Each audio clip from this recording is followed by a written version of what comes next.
Hi everyone, and happy holidays.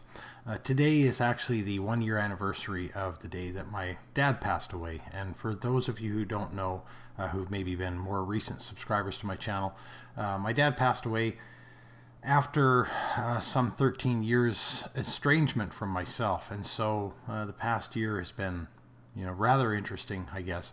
I'd made a video the night that I'd found out, which was actually a couple days after he had passed. I think it was the 19th of December last year that I made a video.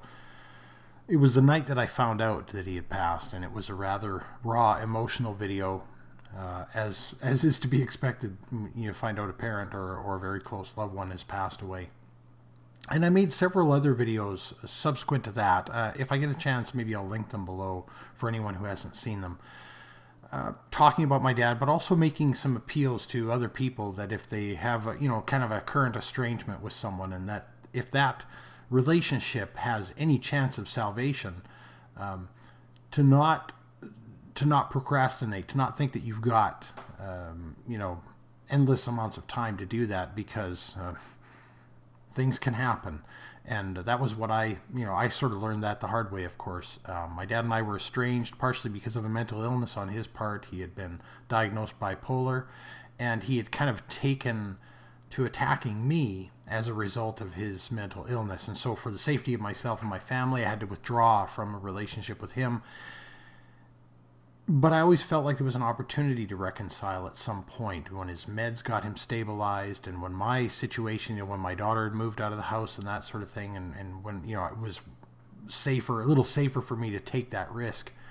And I always thought it would happen. And I've heard since from people who were conversing with him that he felt that it would happen at some point as well. And I think it's something that he wanted. So finding out of his passing really meant that window of opportunity had closed. And closure is a difficult enough term, I think, for anybody dealing with the death of a family member. I remember every time I've seen one of these shows where a young girl has gone missing or something, and maybe her body turns up somewhere, but the family doesn't know who did it, and sometimes it could take years and years and years, and then eventually they finally find the guy, and they finally, he gets convicted of the crime. And people talk about having closure, and I always wonder, what does that really mean? I mean, it can't be. It's not closure. I mean, it's conclusion to the mystery, but I don't understand how you could ever have closure. And in some ways, I think this is that much more confusing when there's been an estrangement. When, I lost my dad a year ago, but really I lost him 14 years ago. We had lost each other. And it's really difficult to even imagine what closure would look like sitting where I'm sitting now.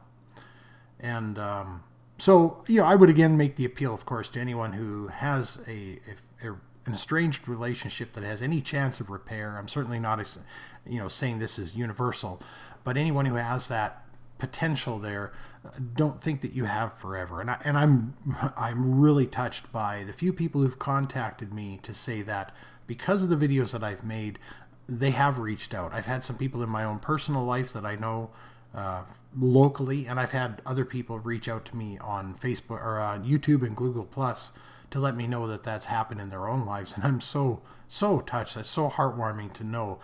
And I'm sure my dad would be pleased to know. He's very much about family. He'd be very pleased to know that, there was a positive outcome in some respects to his passing. I've been thinking a lot, of course, over the past year about my dad and my relationship. What I feel is probably, in his life, getting kind of a raw deal by life, starting out the early part of his life in a fairly abusive household, and then having the middle portion of his life where he was, more or less directing his own life and doing what he enjoyed, and being productive and constructive and that sort of thing. But then towards the last part of his life, being diagnosed bipolar, and that pretty much derailing his life and taking everything that he'd ever accomplished and kind of throwing it down the toilet for all intents and purposes. And as many of you know, I have these sort of late night hot tub deliberations. I usually jump in the hot tub. It's coming up pretty soon. Every night, right before bed, usually at midnight, I jump in the hot tub for half an hour or so, and then I go to bed. And I've spent a lot of late nights in the last year with the what ifs. What if this had happened? What if I had done that? I'm not saying I mean, I do have regrets, and I've beat myself up. But I'm also a realist, and I know that there are certain things that I had to do. I had to protect my family, and I had to remove myself from a situation. So I'm not taking full responsibility for what happened, but I certainly do feel some responsibility. And a lot of my family members have said, your dad, was proud of you, and your dad would forgive you, and your dad understood, and that sort of thing. And I'm not so sure. I mean, I don't know. It's hard to say, I guess. We didn't have the kind of relationship where he and I discussed a lot of that kind of stuff directly. Towards the end of our relationship, before the estrangement, we did talk more person to person, I guess, than father to son. Than parent to child, I guess, more accurately. But a lot of that had to do actually with the early stages of his illness, because he was going through these depressed phases, and so he would come over to my house, and I would, be trying to prop him up, trying to tell him that life's worth living and it's all good, and just be a hedonist, do what you enjoy, you don't have any dependence anymore, just enjoy life, But of course, mental illness can be difficult, and so it's pretty hard to undepress somebody. It really can't be done, I don't think. Certainly not in that way. Through his life, though, he did teach me a lot. I hope you can indulge me a little bit here. Through his life, he did teach me a lot, though, indirectly. He had taught me by doing and by being. He was a very independent person. He didn't just accept the status quo. He questioned everything, and he did what he wanted to do. If he didn't know how to do something, he never ever let that stop him. If he was interested in it, well, he would just learn it, and then he would just do it. And so I learned a great deal from him in that sense. I think I owe a lot of my individuality to him, because he was one of those people who broke barriers and just did. And he was a nonviolent person. And one of the things I think I admire most about him is he ended a cycle of family violence and mental abuse pretty much in a single generation. I was only ever spanked a few times, a handful of times in my childhood. And he had a physically brutal, and I think even emotionally brutal, childhood. And he wasn't a violent person. He was actually a very gentle person. Even though he was imposing figure, he was a very large man with a very deep and booming voice. And I recognize that I owe a lot of that to my mother as well, because I think there were times when he would have reverted back to what he knew, i.e., the childhood violence, that he would have spanked me or whatever, where she stood in the way and said, no, you're not going to do that. And so, I mean, having said that, he was large enough too that he probably could have got away with it, at least temporarily. I mean, Mom wasn't big enough to physically stop him, but of course, I think that would have probably ended our family if he'd have pushed it too far. But he also, I mean, it was largely in him too that I think the desire was to end the cycle of family violence. He was a defender. I think he was the type of person who would stand up for the underdog, and so in many ways I think that translated into that. And I think even I think if he knew how much he terrified me when he would yell, I think he probably would take that back as well if he could. He had a booming voice, and so there were many times when I had done something wrong, and then he would just come, and if I could do it justice, I would, but it was my call. I mean, the full name thing, right? When a parent's mad at you. And it was terrifying, because he was such a large man, and he had such a deep, booming voice, big beard. And he would sometimes sort of make the threat, too, like, I should spank you. I should do to you what my father did to me, or whatever. And he wasn't doing it. I think in some manner he felt like that would move me. And ultimately, I think he was never equipped to be a parent.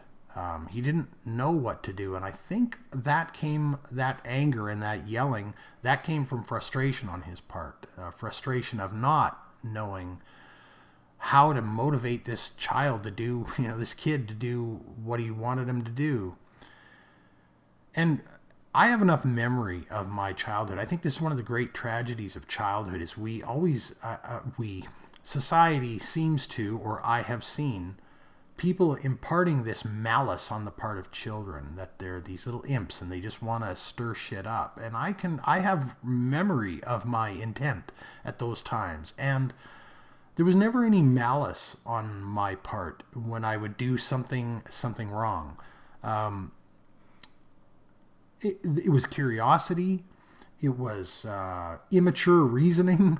Not doing cost benefit analyses. Not thinking through the logical chain of events that would occur if I did X, whatever it was that I wanted to do. And I think too often, we superimpose this malice, this ill intent onto children. Okay, my recording stopped and I'm not sure why, but we'll continue on. I think unfortunately too often we superimpose this ill intent on children, and quite often I think it gets even worse if the children are in a abusive home or a militant type home, right? A corporal punishment type home. Because often those children will actually learn the behavior that they're so desperate for attention that they'll get it whatever way they can and whatever way they have to. And if they can't get attention by acting, by doing things in a positive way, they'll take the punishment if that's the attention that they can get. And so then they will actually act out in a way that would be against the parents' wishes, because they know that's what will get them attention. And I think that's really unfortunate. And I think if my dad had, spent more time reasoning with myself and my brother, and helped us and guided us more, then, there would have been a lot fewer opportunities, to have to think about any kind of discipline for anything. Because again, there was no malice on my part. I needed guidance, right? And I think it was just the fact that he certainly wasn't equipped. His parents never equipped him to be a parent. I think most of it was frustration on his part. There were some good memories. I was thinking about this the other night. I had a bit of a meltdown in the hot tub last night, thinking about, because of course, I crossed the magic threshold of midnight. So technically it was the day of my dad's death when I was hot tubbing. And so I had a bit of a meltdown. I also had some good memories, and I was thinking about some of the things that I really enjoyed. The good times with my dad. And one of the biggest ones is kind of interesting because it's something I dreaded in some ways because it involved work. But yet it was the best times that we spent together. And that was when we used to go and get firewood. And I'll just share this with you, and then I'll close it off for tonight because I don't want to get too long-winded. But I do appreciate, of course, those who've made it this far, anyone who's indulging me in this trip down memory lane.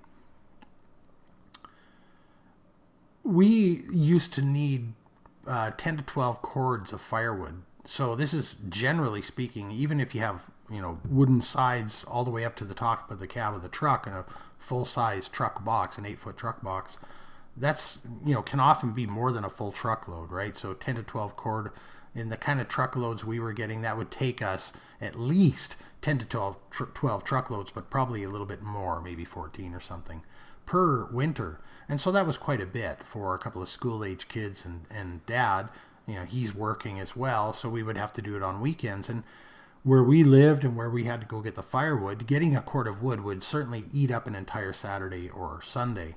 And Mom would always have really good meals waiting for us when we got home. Often we would be getting wood right up into October, so sometimes it would be actually quite chilly outside, and we come home with a full load of wood, and Mom would have the house all toasty warm, and she'd usually make something like, here we are up in the bush all day long using chainsaws and axes and running this old truck right to the ragged edge.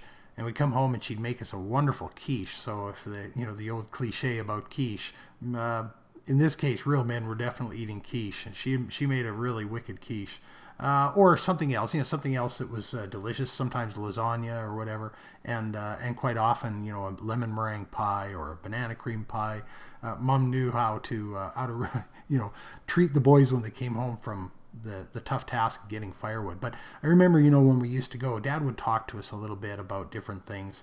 But mostly it was sort of about the task at hand. Where should we go and get wood today, boys? And he would try to involve us in that. And funny enough, it wasn't until I left home that he actually got a truck that was worthy of what we were doing to it. I mean, we live in British Columbia. These mountain roads are, they're like roller coasters and pretty tough on an old truck. And it wasn't until I left home that he finally got a 3/4 ton 4-wheel drive truck with a V8 engine and a transmission with a low first gear. We always drove either 6-cylinder, or the one truck we had was a small V8 with a 2-barrel carburetor, so only a few more horsepower than a 6-cylinder, 2-wheel drive with the good old 3-speed column shift transmissions. And for any of you who know what those are like, these were good old work trucks, but they were sort of economical trucks. They weren't meant to be the brute workhorse. And so there were many times we would actually be going up the mountain and we'd have to go through this gully. We would go down and then climb up the other side. And my dad would always say to us, well, boys, do you think we're going to make it back out of here with a full load of firewood? Because as my dad used to say, we would load that truck to the gills. I mean, we would fill it so full right up to the top of the cab if we could with birch, which is a very dense, extremely heavy wood. And we'd shrug our shoulders like, not sure, Dad. And so in the early years when we used to go get firewood, Dad would do most of the work. I was too young to run a chainsaw or anything, so my brother and I would play quite a bit while Dad would do a lot of the work, and then we would load the wood. But as I got older, of course, I would eventually take over chopping duties. We would prefer to split all the wood if we could right up in the mountain before we brought it home or even loaded it in the truck. Makes for more compact loading in the truck, and then you can get a full cord of wood in the truck if you split it. And then later on, I ended up using the chainsaw. So my dad would fell usually standing dead timber. We called them snags. Basically, it's a tree that has died but is still standing upright. And they're usually quite dry. And of course, you're not cutting down a live green tree that way. And if you cut that down, you're thinning out the forest and making room, etc., etc. So he would fell the trees, and then I would come and I would buck them up. So that means just cutting them into bite-sized morsels for the stove, for the heater, and then I would split them, and then we would all stack them up. And a lot of times coming back out of there, with these trucks, especially 2-wheel drive, which wasn't much of an issue when it's fully loaded with wood. Sometimes it was an issue getting up the mountain, but when you're coming back with a full load of wood, you got plenty of traction. But horsepower was a problem, so we'd come back down through these gullies, and my dad, he had a lot more skill than I think I gave him credit for at the time. Thinking back on it now, realizing what he was doing, because we would come down the one side and he'd get it up into second gear, and we'd come flying up that hill with a full load of wood, and then he'd get halfway up the hill and he'd have to downshift. And of course, you lose all your momentum when you've got a downshift, but he'd just run out of power in second gear. He'd have to downshift into first, which is a bit of a tricky, because it's you have to go down, in, and down without losing too much momentum. And then we would get about 3/4 of the way up the hill and it would start running out of power in first gear, and there's nowhere else to go from there. And so he'd have to start sidestepping and slipping the clutch a little bit just to get this truck over the hill. And there were many times we barely made it. I mean, he really pushed these old trucks to their limits. We always made it somehow. We always got out of there. And a couple of times we got stuck in mud puddles and things like that, but we always seemed to get out of there. But for some reason, that's a real fond memory, even though I really kind of dreaded going up the mountain with Dad to do that. It was the one thing that the three of us did together, my brother and my dad and I, that really was in some ways bonding, but also I think it was an opportunity for me to see, to see what my dad was capable of, and to watch his work ethic and watch his ingenuity when it came to figuring out how to get a certain tree down that was in a tricky situation, or how to get the tree to the truck if it was a strange road to, forest relationship and all that kind of stuff. So he also did many other things that really were that really showed a lot of ingenuity on his part. Before I go, I will share, what I sort of broke down about last night, and that was I sort of half fell asleep in the hot tub. I mean, I wasn't asleep, but I was definitely dozing off. And while I was dozing off, I went to his house, and he was there. And when I first, it was as though I was attempting a reconciliation. So this is clearly still something that's really, really fresh on my mind. That's still working on my psyche quite a bit. Is this window of opportunity closing? So I went to his house, and he came out onto his deck, and he was confrontational. And my dad was confrontational with me before our estrangement, of course, largely because I was the one who signed the papers to have him committed initially, when we'd sort of assessed that we thought he could be a danger, right? The cliche danger to himself or someone else.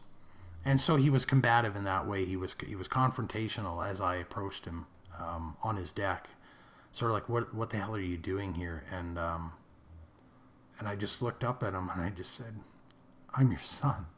And that woke me. It brought me to full awareness at that moment. I went from being sort of dozy and sitting in the hot tub to full awareness. It was such a powerful moment, and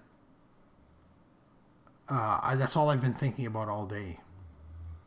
Is I am my father's son, and somehow in the estrangement, even though I know mechanically that that's what I am and that's who he is to me, in some ways I've forgotten it. I guess, it's been 14 years now since I've spoken to him, so I guess I can see in some ways how that can happen. But that little moment, that little daydream or whatever it was, really brought it home to me. It was a moment of vulnerability, of course, on my part, and desperation. It was a plea. It was saying, just please accept me again. I'm your son. And I just wanted to share that with you all. And I hope everyone is going to have a great holiday season with their loved ones. And I wish you all the best. Thanks as always for watching. Take care.